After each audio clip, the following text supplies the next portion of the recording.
সরকারের অবহেলায় গাজীপুর সহ বিভিন্ন জায়গায় আইনশৃঙ্খলা পরিস্থিতির অবনতি হচ্ছে বলে অভিযোগ করেছেন বিরোধী দলীয় নেতা ডক্টর শফিকুর রহমান।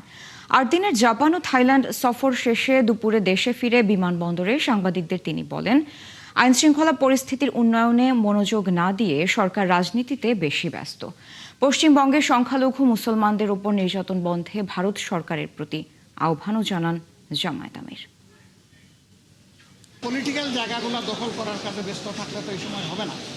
এই সময় দেশের মানুষের নিরাপত্তাকে আগে নিশ্চিত করতে হবে। তা আমরা সরকারের প্রতি আহ্বান জানাবো।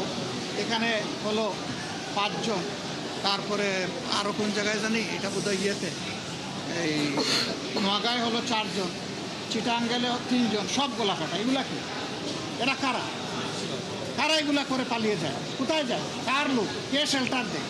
এগুলো অবশ্যই খুঁজে বের করতে হবে।